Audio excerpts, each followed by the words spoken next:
Hello, everyone. Thank you for joining us in Decolonizing Academia.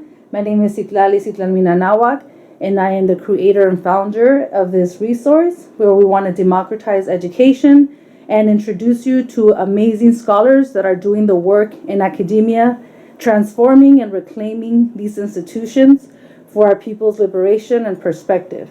Today, we have a very awesome guest. Her name is Raquel Rojas. She is an artist, art historian, educator, and muralist. She will be sharing her journey with us as we have this beautiful conversation about decolonizing academia. So to start off with, Raquel, can you tell us a little bit about what inspired you in art? You are a multifaceted artist. You do a lot. So can you give us your personal journey with art? How did that come to be? And what were some of your first projects when you discovered the world of art? Well, art specifically, I didn't think I was going to be an artist. I remember being in high school and liking to draw and like making things, but my history told me that I couldn't become an artist because it wasn't something that would make money, or couldn't support your family, you couldn't help people with it. Like there wasn't a lot of money in it.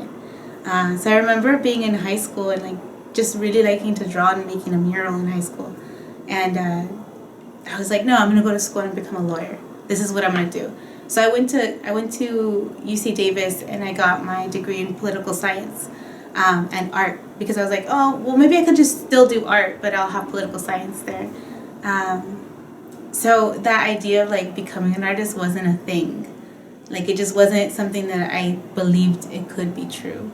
Until I started to see other people do it. And it wasn't until I had like some Chicano professors take me under their wing and help me realize that I could actually like make this a dream. Like this is something that people do. This is something that Chicanos do, something that people of color do. But yeah, that was like a really hard that was a really hard realization, even though it was like something I did since I was like 10 years old all the way until today, so it was like that was a rough realization. And some of the projects that I did, when I started to realize that it was going to become a thing, like I was like, oh, I'm not going to go to law school, I'm going to go to art school and I'm going to get an MFA and do all these other things. I made this series of prints that had to do with my family's like migration stories. So my dad's stories of like him coming to the US and like how he came, and my mom's stories and my grandma's stories. And I made these prints, like silk screen prints that had like all these colors and paintings about it.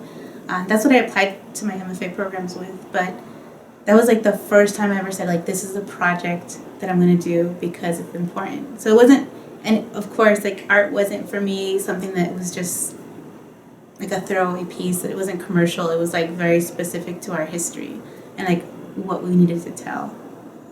Yeah. Wow. And so you went from, you got your bachelor's in political science, mm-hmm. and then when you started applying for the art program for master's, you took on this project, right? Yeah. So can you tell us your history of how you ended up at Cal State LA, what were the projects that you were working on, and where you're at with your growth with art as yourself, as an artist, as an art historian, as a muralist? Like, what's the relationship between your research, what you're doing in academia, and your own personal art?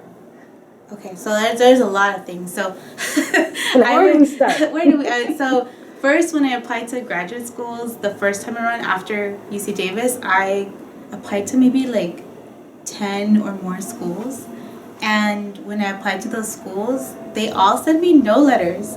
Every single one. It was like rejection after rejection after rejection. And I was like, why is that happening? Like, this sucks. And I started to take it out on myself. And I remember my professor, who he basically was like, it's a game of statistics. Like, they sit around in a like dark room and then just flip through slides. And one day it'll be your slide and they'll like it and they'll keep it. And then you'll go to that school. And I was like, what? And he's like, yeah, it's not what you think it is. It's not this idea that they don't care about you specifically. It's just like, it's a numbers game. You apply enough, you're going to get in. And I was like, what? This doesn't make any sense. But I kept applying and I kept applying, and I applied to a college in San Francisco. And I remember calling them on the phone and being like, hey, can you tell me why I didn't get into your school? And they're like, yes, we can have a conversation about it, but it's mostly about your like material, like what you're presenting. And I was like, okay, that doesn't sound like, I thought it was like your personal statement, like maybe you need to get better letters of recommendation, maybe it's like, you know, your GPA, like whatever. But no, it was like, this is your artwork is what's stopping you. And I was like, okay, never mind. And my sister actually, she was telling me like, just change it for now, and then when you get in, you don't have to think about it, and you'll change it back to however it was so that you can get into these schools. And I was like, no, I can't do that. Like, I'm just gonna have to get in whenever I get in. But when I got into Cal State LA, that was kind of this moment where I felt at first, I was like, how did I even get in? Like, they didn't even send me a letter. They didn't send me anything. I just like called them in May because it was time. It was like, okay, well, there's no and there's no yes. And then they called up the office and they were like, yeah, you're in. Why didn't you get a letter? And I was like, I have no idea. So I ended up going to Cal State LA, and it was probably one of the best things that ever happened to me in my career, because that's where I met my professor, which I'm working with now, and all the women that I've been working with. And Cal State LA is like the only place with people of color in that way. There's no other school. At Davis, we had like 13% Latinos. And that didn't mean that they were all first generation. That meant there was 13% of first, second, third, 100th generation of Latinos. So they're very different. So when I came to Cal State LA, it's a lot of first generation students, and there's a lot of people of color, there's a lot of women of color, there's a lot of professors who are women. Wow. Can you tell us, when you applied for Cal State LA, did you submit different artwork, or was it your original artwork that you had been submitting to other schools? I had, I think it was like, I still have that application. I have like maybe, I want to say 5 or 7 of the first original ones, and then I added some more figurative drawings, and then I added some abstractions. So I had a mixture. I was like, I'm going to throw this mixed bag in and see what will catch. So I had some of the original stuff because I thought it was beautiful, so whatever. And then I started to make more work along the way too. Wow. So I never like stopped working. I was just like, eventually I'm gonna get in, so I had to keep making more work. So yeah, and then being at Cal State LA brought me to, I applied at this round that I went in. I applied to Cal State LA, Long Beach, and there was another school. I think it was like Otis or something. And they both said no except Cal State LA. So it was just like this, it was a lot of really good things happening around this school. I mean, even my work after 2015 has been so, like, the growth has exponentially, it's been like skyrocketing since then. So that school specifically has helped me so much. Yeah. And I've been very familiar with a lot of your contribution at Cal State LA. Can you share a little bit about the work that you did for the Mesoamerican Art Conference, the Art History program? For those of you who don't know, they host an amazing conference every year, and you can look it up under their website, and I'm sure Raquel can share more with us. But can you talk about that experience, specifically, because you spearheaded a lot of that in your work? So I'll backtrack a little bit. So when I went to get my master's in art, so my MFA, I was taking my first course in art history, and I was like, it was a really beautiful course because Professor Manuel Aguilar Moreno teaches all these like Latino classes, Latino art history, and Mexican art history. And I took one of the courses and I realized that I really loved art history, which is ridiculous because I hated art history before. I like hated to the core. I hated everything about it because of the way they taught it, and it was so boring, and I knew it wasn't boring, but these professors made it so freaking boring. And I took those classes, and then I started to think like maybe I can do art history. And then he introduced me to the art history club, he's like the advisor for that. And I met April, Erica, all these like amazing women. predominantly all Latina first generation women who are part of this club, who have been running this organization for I don't know how long. We've had a couple males in there, but they don't really last very long, which is really interesting, but that's a whole nother story. So this last year we put together the symposium in honor of Miguel Leon Portilla, and it was like 500 years since the arrival of the strangers. And that symposium was, I was president this year, but president's a little bit different. You know, president is, you get to say you're president and you help deal with the problems that occur, like things that are weird.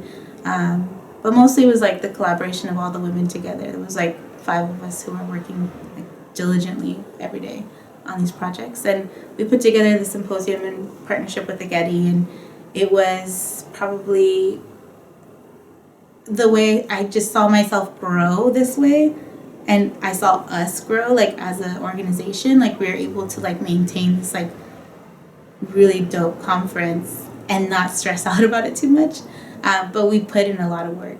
I don't know, yeah, I can probably share some other stuff like the links to the different talks, but it was pretty awesome. Wow. Yes, and I was able to go the first day, and we'll share some pictures hopefully right now. And then the links you're talking about, we can add them at the end of the video as well. If we can now move on to your personal research, your own. I know right now you're working on your thesis.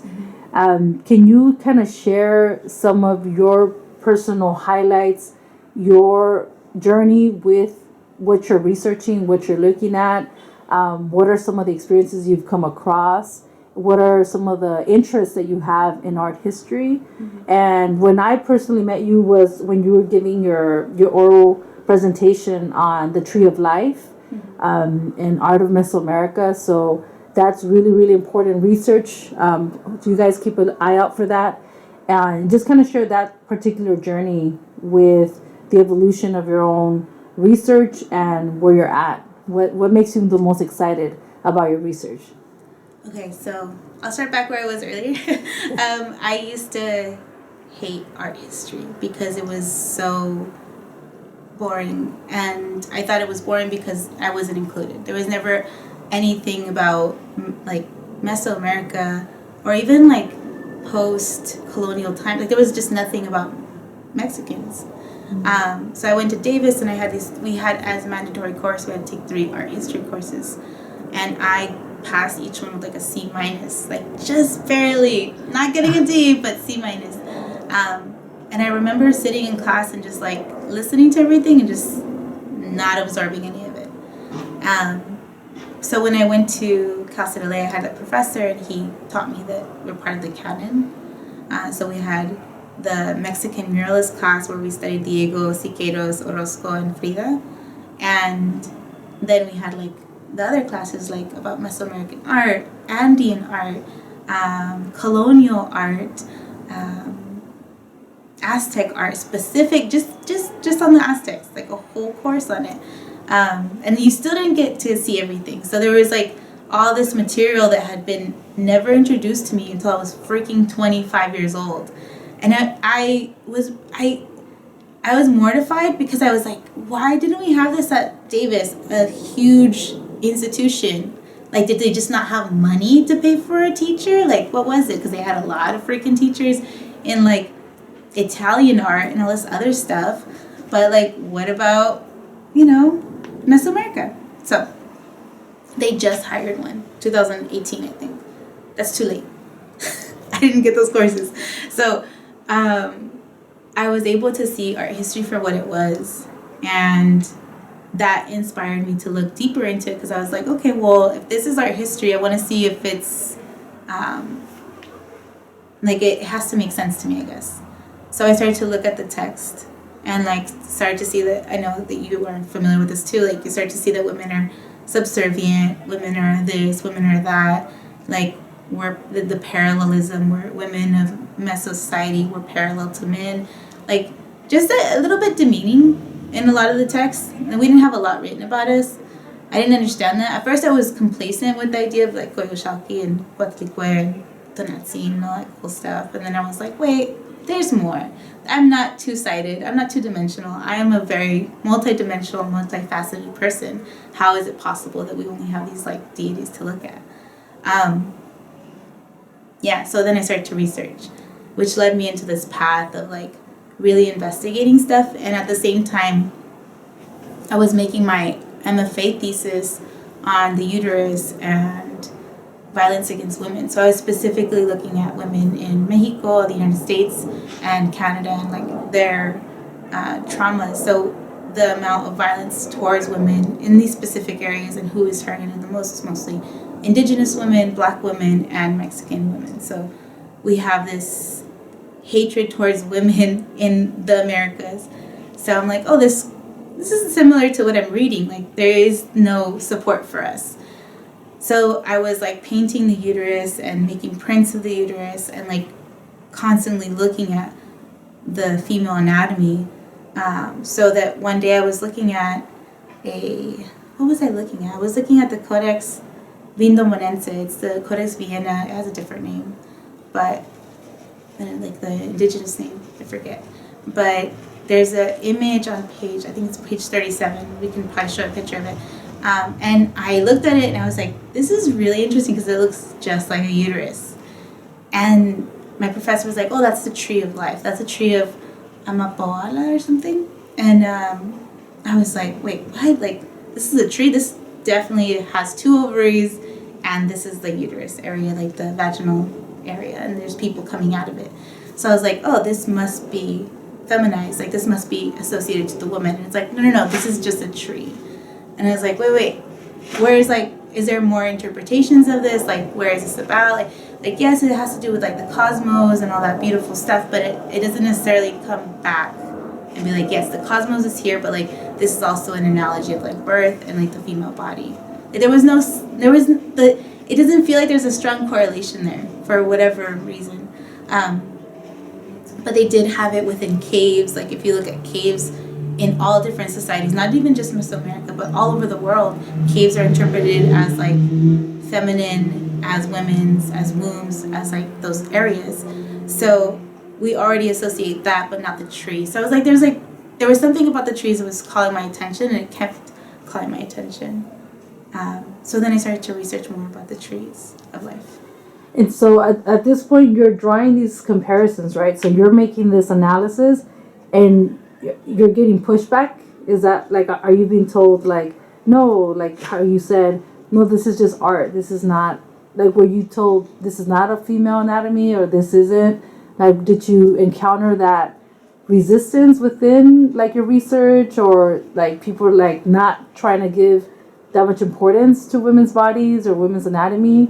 Or what was that like? Were you looked at as, oh my gosh, that's a great analysis, like that's a great observation? Or was it like, no, it's not? Or were you minimized? Was your analysis minimized? Was it welcomed? Was it challenged? What was that like? Well, I think the first time for my professor, I think he just didn't understand what I was saying, like literally, because he thought I was just going to do an analysis of all the trees of life. I was like, no, I'm going to interpret them as this other thing. And he was like, oh, okay. But that came until later. Like, now he understands fully what I'm doing. And I don't think he's ever really not supported me. I think the one thing that he told me that was really positive was, if someone disagrees with you, they have to write a paper about it. Like, they have to use facts, just like you did, to disagree with you. And I was like, oh, okay, that sounds really good.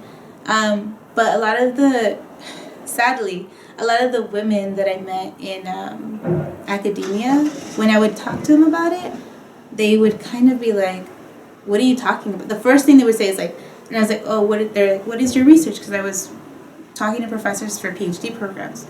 And some of the professors were women. And they'd be like, oh, what are you talking about? What do you mean they're female uteruses? And I was like, well, they have the same shape and structure. And they were like, wait, what? And they're like, wait, hold on, let me look this up. So they had to verify before they could even, like, I don't even know if they actually knew what it looked like originally, that they had to look it up, and they were like, oh. And I think one of the teachers or one of the professors had told me, she's like, I think you have to find all of them in order to make this a thing. And I was like, oh, okay. I can't do that in an MA thesis for sure. I thought I could, but she was just like, yeah, you can't just use one or two. You have to use all of them that exist. And I was like, that's, you know, I think of the things that they have said about women, and I'm like, how many did you look at before you came up with this like bizarre freaking idea that we were all subservient or whatever? But I have to find literally every single tree in order to prove my case. Like, And speaking of that, right? Speaking of doing your research, coming across all of these viewpoints, can you kind of share what keeps you going? What pushes you every day to write your thesis, to continue the research? Because as we have experienced and we know, it can be very exhausting, very demoralizing, especially as women of color in academia. There's a lack of our voices, our representation, our giving credit to our labor, to our research. And so what keeps you going? What's that motivation for you? it's hard. It's really hard because you know, I used to think my friends could give me that, but they can't. They at times would just look at me and they would be like, "Oh, what are you talking?" Like, I would be talking to them like, "You sound like you're saying something." This is what they would say. "You sound like you're saying something really cool, but I have no clue what you're talking about," and it makes you feel so crazy because you're just like, "Wait, am I crazy? Like, does this even make sense?" Um, but the part that I think kept me going the most is like going to conferences. So you go to conferences and you're there to speak about, like, I went to CAA, and that is one of the California Arts Association. No, it's a college arts association. Sorry, and it has all these like leaders in academia, in art history, in all these different subjects, Chicano studies, and they're all like mostly just art associated. But there was this last year was a huge.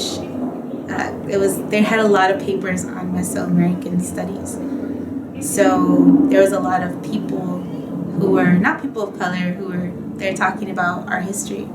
And at one point, there was somebody talking about associations with color and how, like, I think it was the Aztecs or Nahuatl has, like, Chile is an association with the color red, and, like, how it's also food and, like, blah, blah, blah.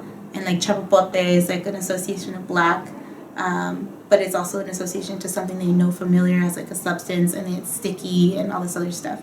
So it's a specific, like, way to associate colors. But it's like, yeah, we know that, but, like, we never wrote it. Like, we don't write these things down. But who's writing our history is, like, all these, like, white women and white males who are in these conferences delivering their papers. They're going to write their dissertations if they haven't already, or write articles. And it's like, it feels awful. Like, even reading all the texts that I had to read, they're not from people of color for the most part. They're all, like, white scholars, which isn't a bad thing. It's just like, that's where we are right now. And if we don't make that change, this is what I have to go through. And it sucks because you're, like, sitting there trying to write your thesis. You're like, I hate this. I don't want to write it anymore. And then you have to remember, like, oh, yeah, like, the reason you have to write this is because they aren't going to write it. And you want to give something back so that the future of us can read these papers and be like, oh, they got things wrong. You should probably investigate more. Because there's a lot of these things that seem like you'll just read a book and all of a sudden you're just like, this doesn't sound right. But they have all these, like, you know, they reference all these people who have been saying these things for years. And yeah, if we don't write this history, then we're just not going to have it. To follow up on that, what's the contribution you want to make to history, to our community, to the way we look at ourselves, at art, world art? You know, what's something that you want people to know about your work and your contribution years to come? I think the one thing that I've learned is that, like, history is a construction. Like, our knowledge is a construction. Like, we can construct knowledge too. I think that we often go through school and like think that everything that they say is like correct, right, and cannot be refuted. But the reality is that people sometimes say things like, one of the guys, what is his name? I forget his name. He's like a famous scholar in Meso studies, had said some things over and over again about the the Mayan glyphs. Sorry. He's been saying these things for thousands or hundreds of years, and then, you know, somebody comes in and changes it, and then all of a sudden, like, that knowledge is thrown away because it was wrong. So I think understanding that we also have the power to create that knowledge. It's not just people who are educated or have like are, you know, white, but like even just telling my colleagues, like just telling my friends, being like, hey, you should write a paper about what you think about these like Colima dogs, and her just like being like, I don't know what to say. It's like, just talk about what you think. And she's like, I don't know. So instead she writes something that's a little bit easier for her, that's not something that's too far out, you know, and sometimes we have to take those risks.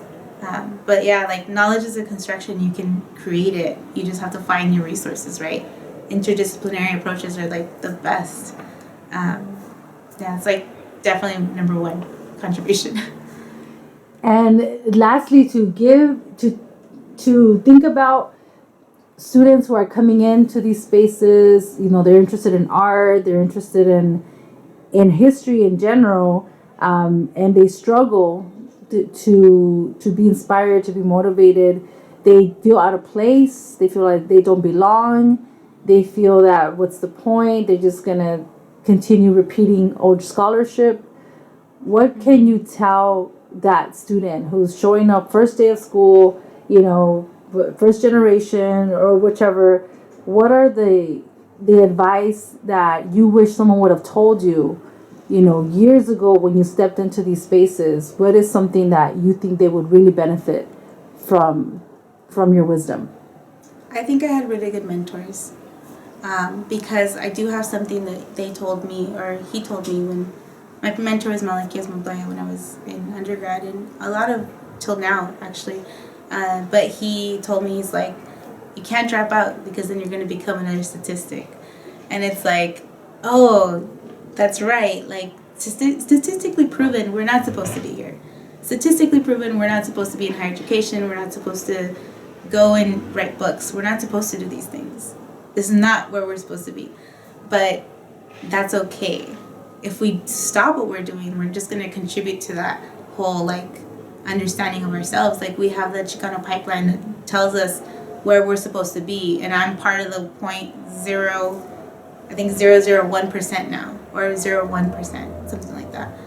That's not okay. So I don't want to do that, and neither should they. Like, you can't just give up. You have to keep going. And it sucks sometimes, but that self-care is like super important. You gotta take time off and go camping, or like bake cakes, or do whatever the hell you need to do to like refocus and be like, okay, now I'm okay, now I can continue. Because otherwise you're just gonna fall into cycles of like self-loathing and stuff, and it's like not cool. I don't know if that answered the question. Yeah, absolutely. And to the last question is going to be, once you submit your thesis, once it is accepted and this chapter of your education has ended, what's next? Have you thought about what you want to do next? What's your next plan? What are your next projects? Well, I mean, I have a couple projects. So I thought I was in a rush. I don't know why, and I kind of feel like I do know why. It was like this like weird competition that I put myself in for success because of things that happened in the past. I thought I was competing with somebody. And I was like, actually, I'm not. Like, I don't care.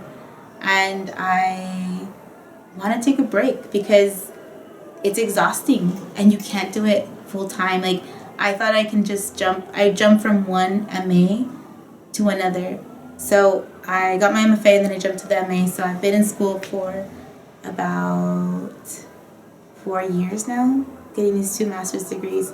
And I just need to stop reassess and really reevaluate where I want to go, because I just had like this idea that I wanted to go anywhere, and I don't just want to go anywhere,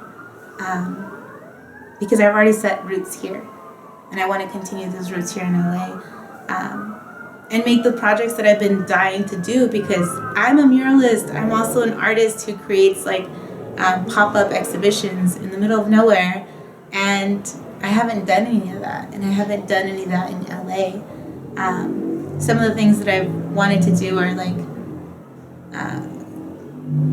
just setting up shop basically for people in different areas of LA, but that'll happen soon.